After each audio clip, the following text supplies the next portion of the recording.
Give congratulations out the gate to LiAngelo Ball. Look, this is not. I'm not gonna hate on this guy, right? To me, this whole thing right here, this is like a reflection of where hip hop is at right now and the state of hip hop in general. And the fact that, and I just like I said, I'm gonna give him his flowers. I actually think the song is catchy. You know what I mean? I might swear a bit in the corner. It's catchy. If you listen to anything, eventually it's catchy. I mean, that's why when you're a kid, they teach you everything in song and alphabets and all this other stuff. It's the way the brain works. But you can't convince me that that song is nothing worse than anything you're hearing on FM radio right now. You can't. I'll die on that hill.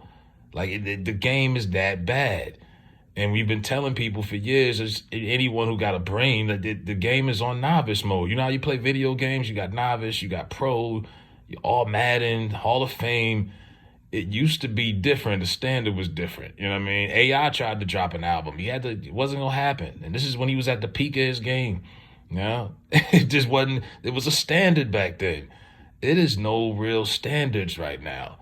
So yeah, people who are upset that are mad at this, that probably rap themselves. I mean, I'm seeing people hating on social media. Well, he only got one song.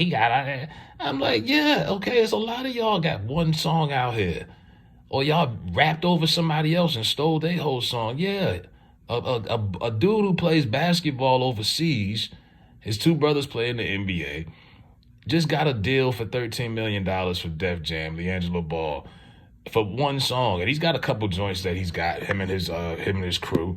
But yeah, that one record that they probably made in 30 minutes. Yeah, and if you never heard it, it sounds like something Nelly would have did 20 years ago.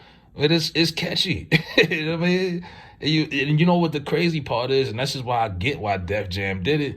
The song is already crossed over in the sports world. And that's the hardest thing to do in hip hop a lot of times. I remember when Wiz Khalifa did the Black and Yellow. It started off as a song, then it had to work its way up the Billboard charts, and then it crossed over into sports, and then Pittsburgh used it as they like anthem that year. He has ties with the NBA because of his brothers. They playing this in every basketball locker room, football locker room right now. Like everybody's playing this joint. Everyone's all swerve this over in the corner, whoa, right?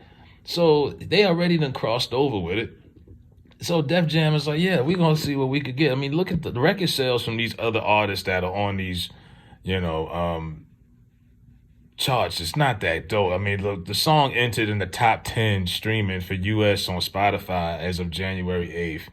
At number 4, it passed Tyler the Creator, featuring Glorilla, Sexy Red, and Lil Wayne, and Kendrick Lamar's TV Off.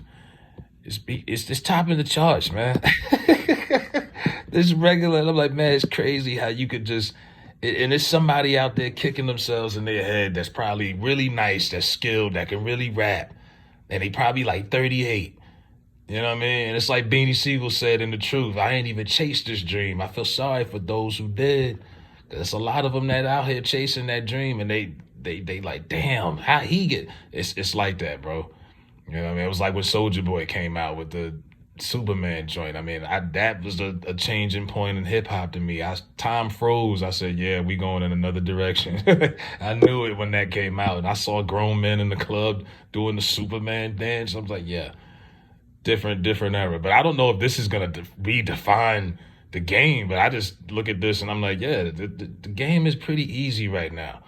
You know what I mean? Never been easier than it is before. So I don't have no problem with it, man. Because like I say, that song ain't nothing worse than anything you hearing on the radio right now, if you even listening to it. You know, Tweaker. You know what I mean? Watch the shit be number 1. Number 1 on the Billboard. I'm seeing people, Weatherman is singing it now. It's all over. It's viral.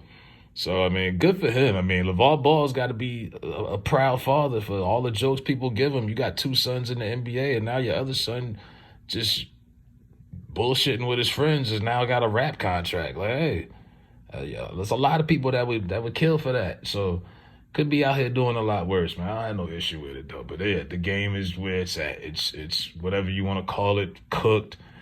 You know, the game is fast food, it's whatever. But it's the standards have definitely been lowered, if there's any standards at all left.